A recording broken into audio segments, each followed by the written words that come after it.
company called Copper Tubing Africa. We are copper pipe manufacturers, which we manufacture for the medical industry, the air conditioning industry, but mainly for the plumbing industry. We manufacture sizes from 108mm all the way down to the 15mm copper tube. We manufacture the pipe in various classes. We do a method of continuous casting where we take copper which is 99.9% pure copper, and we put that into a furnace, and that is what we call the continuous casting method. That gets produced into billets, which then goes into the factory and continues with further drawing process, which we will explain at a later stage.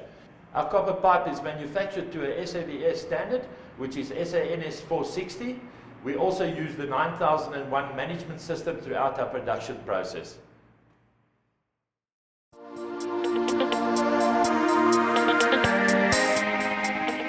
Copper also has antimicrobial properties. It has been around for centuries. There's been excavations that have been done in Cheops in Egypt and other various parts of Egypt, where they've unearthed ducts, copper ducts used for water reticulation.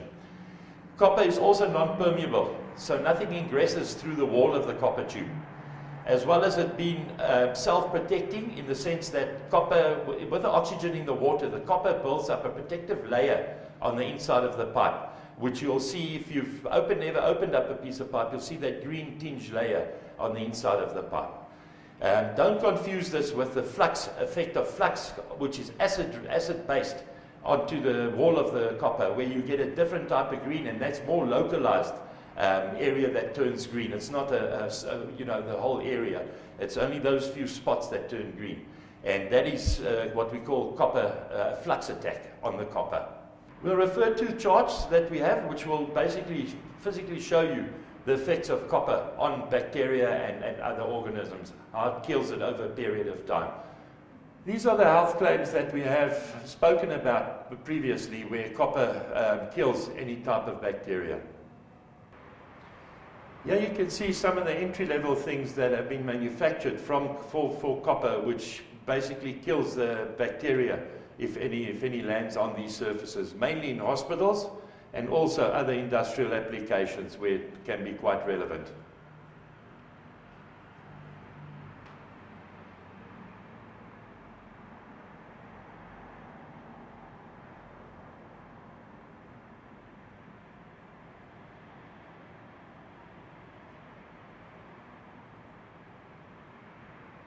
Here is further research that proves the effects of copper on pathogens and bacteria.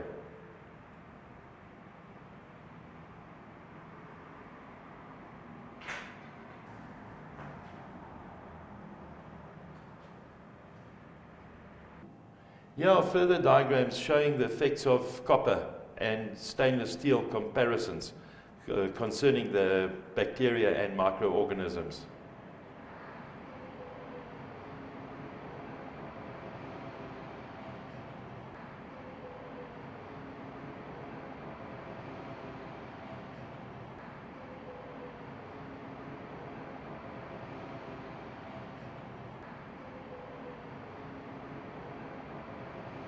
Yeah, basically pellets that they've used to demonstrate the effects of copper over a time period on the various surface metals.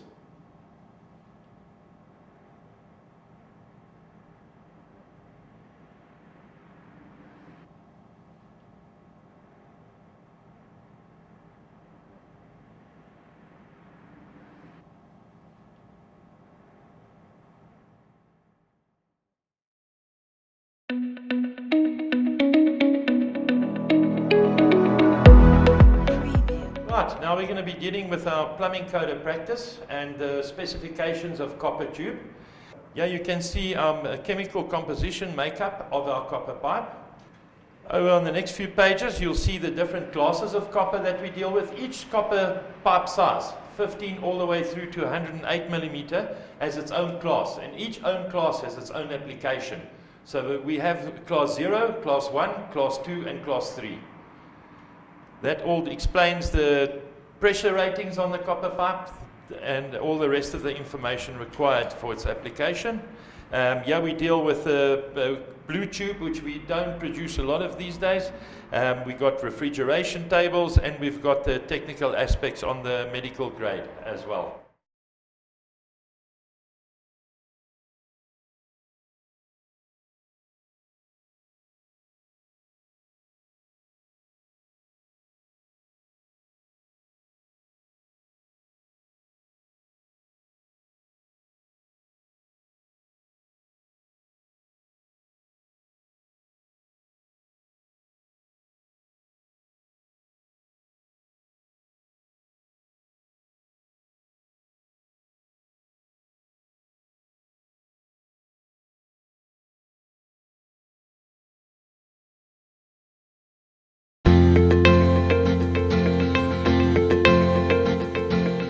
Right, now we're going to be dealing with the bending of copper tube. This is the machine that you utilize to bend the piping with. Right, the different parts of the machine is your holder, your pipe. This is your former with various markings and angles on it. 15 and 22 millimeter. This only covers those two sizes. Right. This is your outside former, which supports your pipe during the bending process. It's a 15 millimeters, which we're going to utilize now. Right, we're going to do this 15 millimeter class 1 pipe. Fit it into our machine. That arm must come over. Fit the former in underneath the roller. There you go. Bring a bit of tension on there, and we're going to swing it around. We're going to do a 90-degree bend. Just do it gradually as you go. The mark on here must sit about center on the pipe as you come around. You can always overbend the pipe slightly and then bring it back. Take it, remove it from the machine, and then bend it open a little bit. It does allow for that. Right, with the pipe removed from the bending machine, you can see it's more or less 90 degrees. It's quite accurate. You can put a square on there if your job requires it. You can also see on the inside of the radius of the bend, right, there's no ripples created from the bending process, which means the machine is in good shape. It won't allow any ripples to take place on this radius here.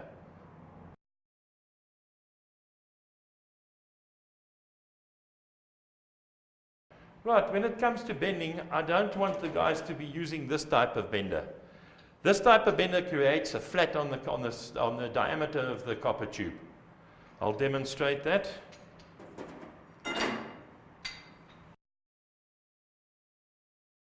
Right, that pipe's inserted. This one now, as opposed to the other bending machine, this one has like a rubbing block on it.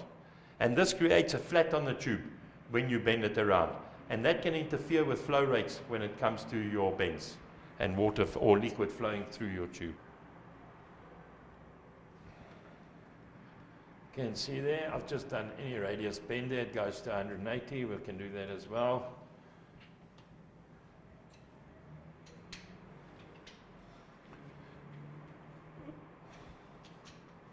You can see this one hugs the pipe pretty tight.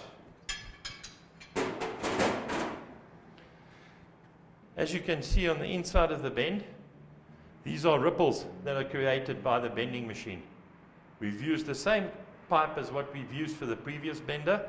So the pipe hasn't changed, just the machine has changed to bend the pipe, the one that we don't like you to use with a rubbing block on. Alright, as you can see with this bending machine with a rubbing block on top, it creates a flat on the top of the pipe as well as the ripples inside of the radius. That's what you don't want. Right, here we're dealing with the different classes of copper tube. 15 millimeter is what's displayed here. They go from 15 to 108. This is class 0. These depict basically the things you can and cannot do with copper pipe class 0. You cannot bend, machine bend. It will create a crack, as you can see on the top of the bend there and over there. This second one is spring bending. You also cannot spring bend. It will also show ripple marks inside the tube, and it will create a split in the tube. This is a hard drawn tube, and it's a 5 wall thickness. Over here you can see some guys anneal it with the pipe. Annealing means basically they're heating up with the torch, and then they're trying to bend the pipe. By heating it with a torch, you soften the pipe. This can also not be done. Both of these are showing the same thing. Right, only change of direction with copper tube is on class 0 is basically with fittings. You cannot change direction any other way. Also, CTA doesn't recommend compression fittings on class 0 because of the hard wall that the pipe has got, and also the ferrules inside the fittings are not a copper ferrule, they're mostly brass in South Africa. Should also become annealed, but not all of them are. And it's not meant for underground use, only above ground, outside of walls. On this diagram here, we're showing the different, how copper pipe looks like once you've split it open, after it's been in service for approximately about a year. This is the method of continuous casting, the way that this pipe has been produced.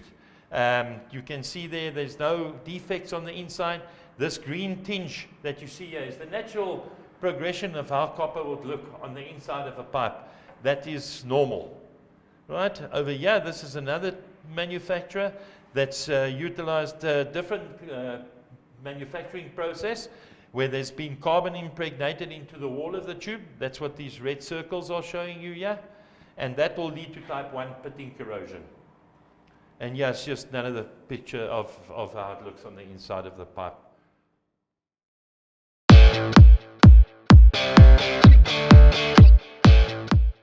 Right, these are the steps that we will use to follow the capillary solder system. This is step 1, where we measure and mark the tube to the required length, and we carry on from there. Right, here's step 2, where we cut the tube end square to length. Right, step 3, remove all burrs with your reamer. Right, step 4, very important, clean the end of your tube.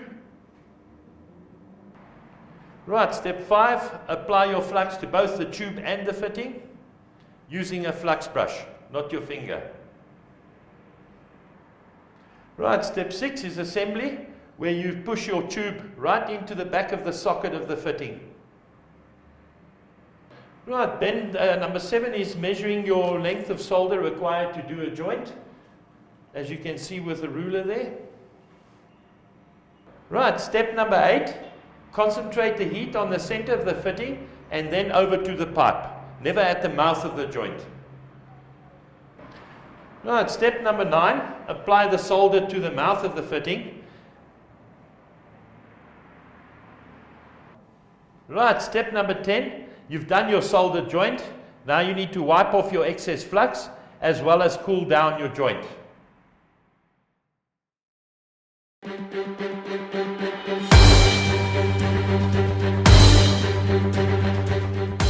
Now we're going to be dealing with the solder capillary system. This is something that you guys are all aware of and not maybe fully understanding how the operation works and what is important in the various steps of soldering. Right, we're going to be discussing basically the equipment that we have and their purpose in the solder capillary system. I'm going to go now over to the torches. I'll start with that. You can see the various types that are available on the market, and you can make your choices from there. Right, we're going to start off basically with these torches here. They're all LPG gas. This one is basically a propane-butane mix. Burns fairly around about 450 degrees temperature. This particular type has got the safety feature also where you can leave it on and off. If you are storing your bottles, irrespective of any gas torch that you're using, store your bottles and torch separately. Don't leave them joined for long periods of time. Okay, so this one over here, as you can see, it's got an on-off button. And once you have it on and you've fired it up, you will then push the top button here, if it's going to work. Sorry, let's get it to the on position. Right, there you go. And there's a lock button on the torch as well. You lock that in, hold your finger on the lock button, release your trigger finger, and the torch will stay on. You want to release the switch off the flame, push the yellow button, and it releases. There you can lock it again, put it to the off position. This particular torch is not adjustable with a flame. The flame burns at a steady pace, and that's how you're going to use it. Right, the similar torch to the first one I showed you. The only difference between the two is I have a control knob which regulates your flame, the intensity of your flame. Let me demonstrate. We switch it on. Right, there's your on-off button again. Put it to the on position. Get it to burn. Push down the lock button again. Release your finger on the trigger. And there you can start adjusting your flame.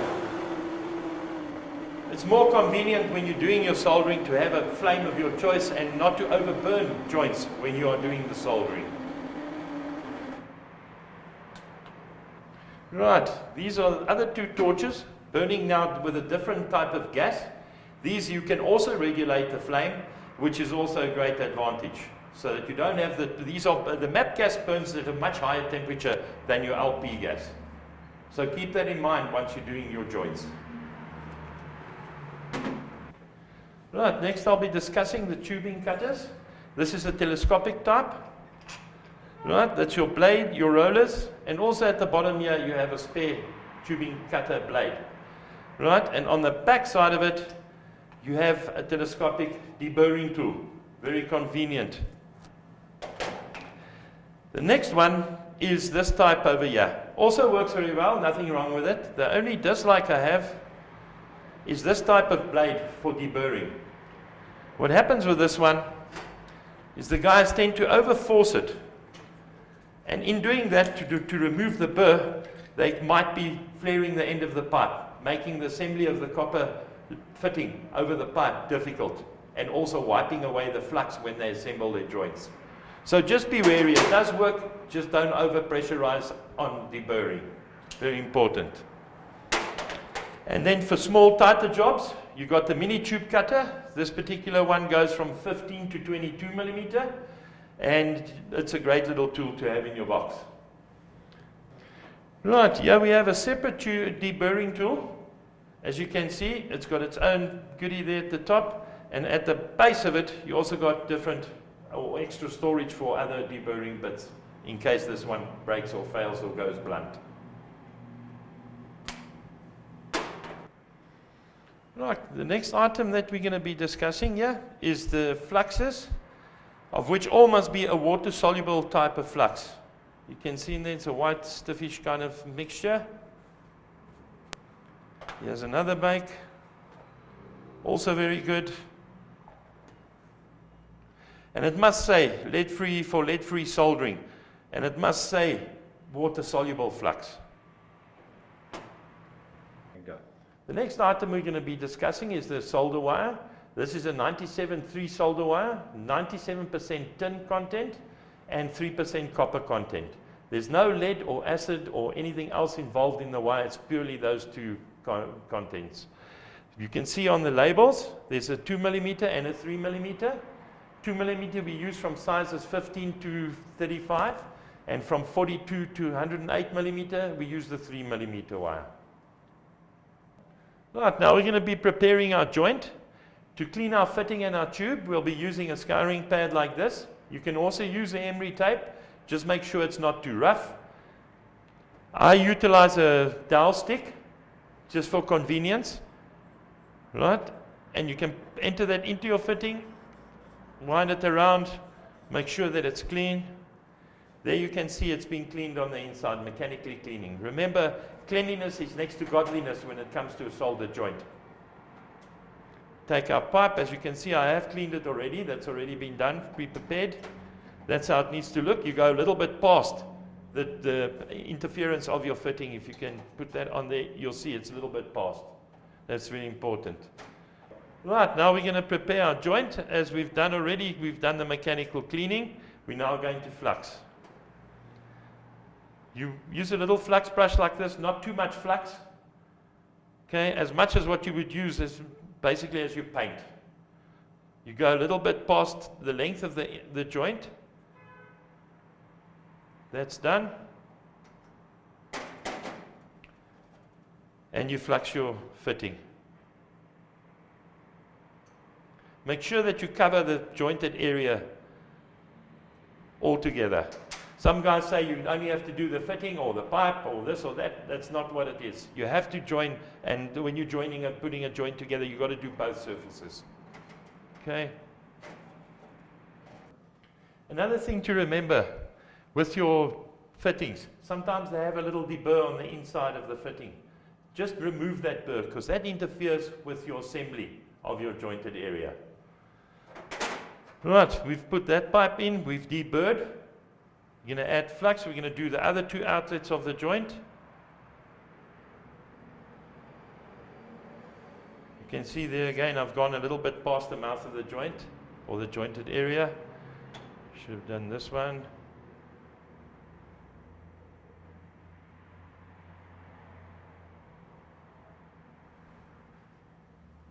What are we going to do here?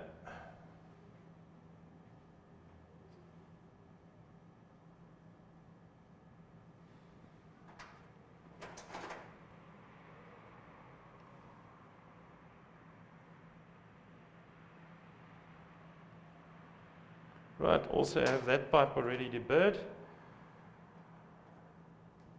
There you go. And that one on the top there.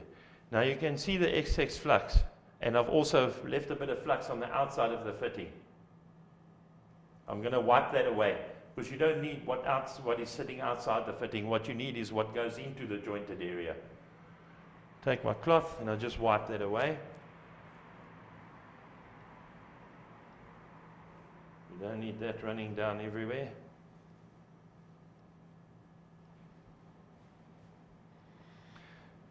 There you go, that's ready.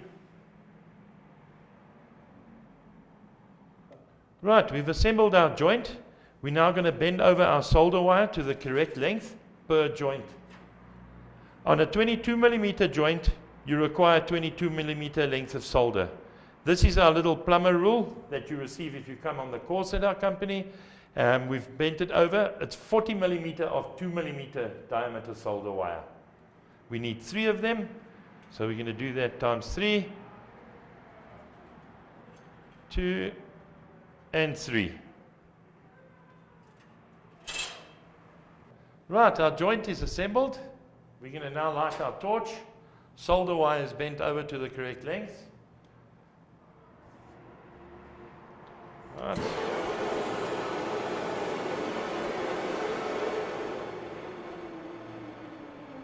Right, that's about the flame we require for this joint. Remember, heat the center of your joint up first. That's the thickest part of your joint. And we start normally 1, 2, and 3. Heating up our pipe. Test with the solder. Not hot enough yet. You'll see the solder melting and pulling in.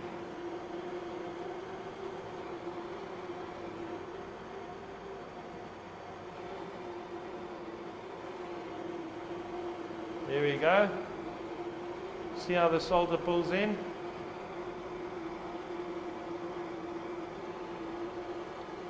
When you see your solder melting, you can pull your flame away because you know your joint is hot enough. If the solder stops pulling in, you can just add a little bit more heat to it. Right. Now we're going to go to the side.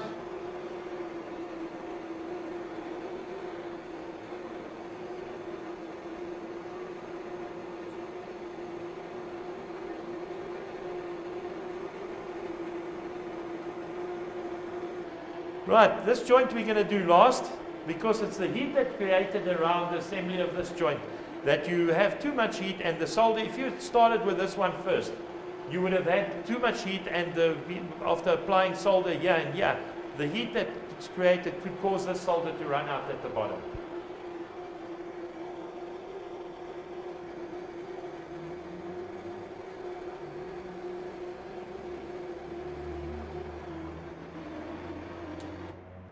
Right, with our joint completed, we're now going to wipe it clean. The reason we're wiping it clean is to remove any residues of flux left over at the mouth of the joints. This, if you do not remove it, eventually will turn the pipe, the copper, green. And it will, remember, flux is corrosive in its nature. And you've got to remove it from the outside of your pipe once the joint is completed.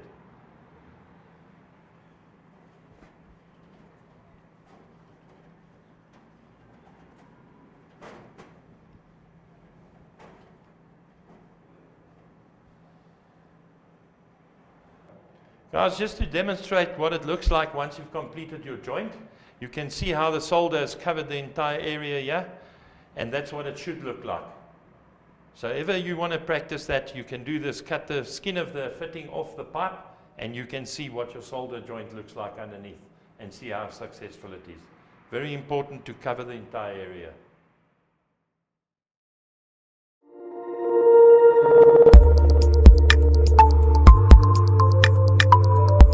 Right, now we're going to be dealing with a compression fitting system. This is your compression fitting. As you can see, 3 outlets. It's got a brass ferrule inside. This is an annealed ferrule, and the fitting is a DZR fitting. Means that it's distinctified brass fitting, and this doesn't corrode underground. Okay, that's the nuts as well as the body. Anything that comes in contact with the water was the previous idea, but now that the aggressive soils that you get underground, they also tend to attack the fittings, the nuts, as well as the outside of the fitting.